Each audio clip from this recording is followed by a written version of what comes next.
है जिससे मैं आकांक्षित हो गया। ये संपूर्ण का अब रामलीला खत्म हो गई।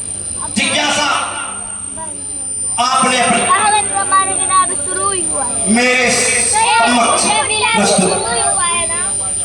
अरे यार तो यही का पंखा बंद हो जाएगा। आप दूसरे कौन है ये राम, कौन है की कथा क्या है उनका ये देखो बंद इस हो जाएगा। पृथ्वी लोक पे आने वो बंद हो।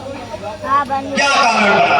ये खुला है तब मैं अवश्य अब पूरा बंद हो जाएगा। आपको चुप रहो। उस कथा के बारे में बताऊंगा, लेकिन प्रभु श्री राम की कथा और प्रभु श्री राम के बारे में सभी नहीं जान सकते। तो फिर प्रश्न ये बनेगा कि जान कौन सकता है। जान भी ठीक से बैठो।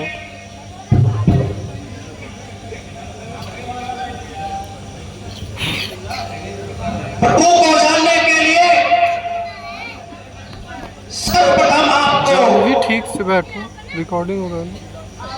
सगुण और निर्गुण के बारे में जानना होगा, क्योंकि भगवान राम चाहे वो कोई भी देवी देवता न हो, सब निर्गुण ब्रह्म के अधीन है। अब बंद हो जाएगा। या ये कहें कि सबसे पहले जो ब्रह्म है वो निर्गुण है, निराकार है, काल नहीं है। भक्तों के बातों को सुनने के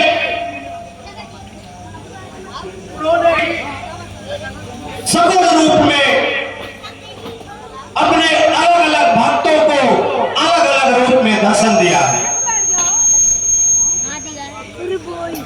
जहां पे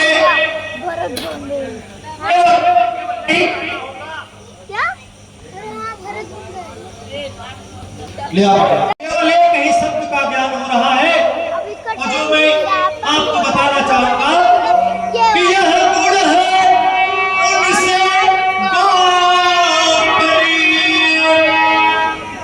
जिनपे विश्वास नहीं, आराध्य देव की गाथा है, जग जीवन का इतिहास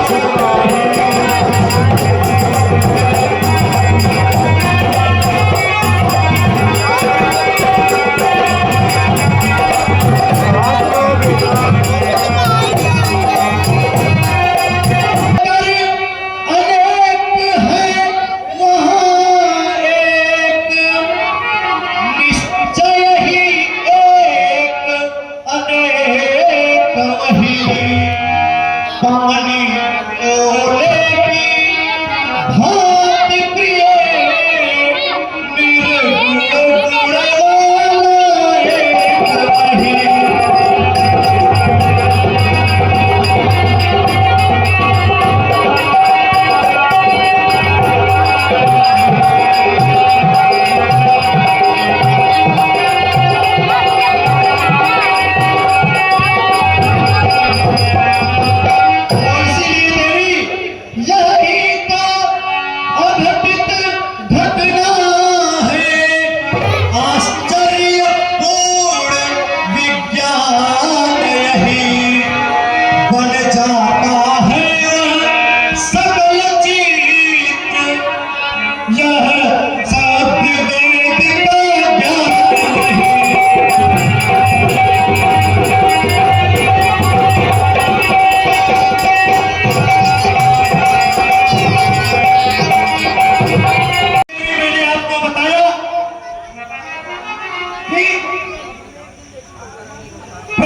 भी इतना आंखों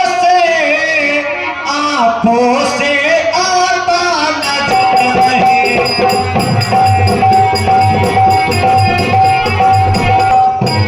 और आपने पूछा देवी कि राम का आना, पृथ्वी पे प्राकट्य होना क्या ऐसा हुआ?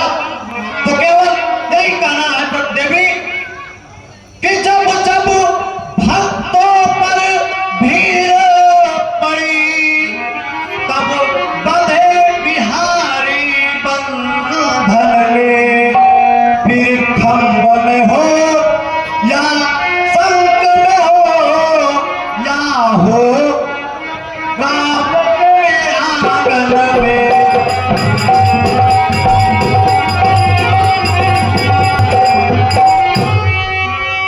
जब जब होई धर्म के हानि,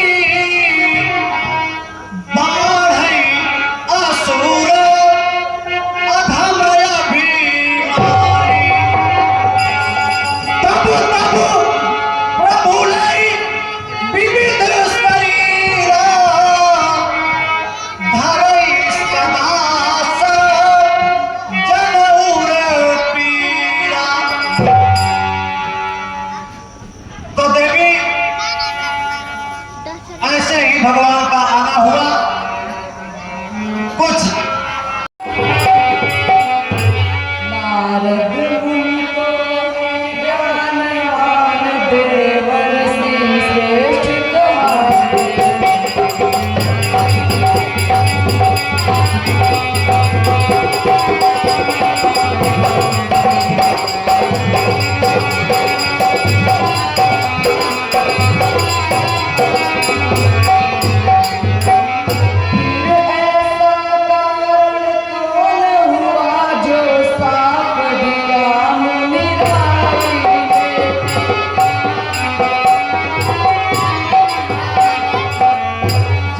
के कारण इस भूतल पर अवतार लिया रघुराई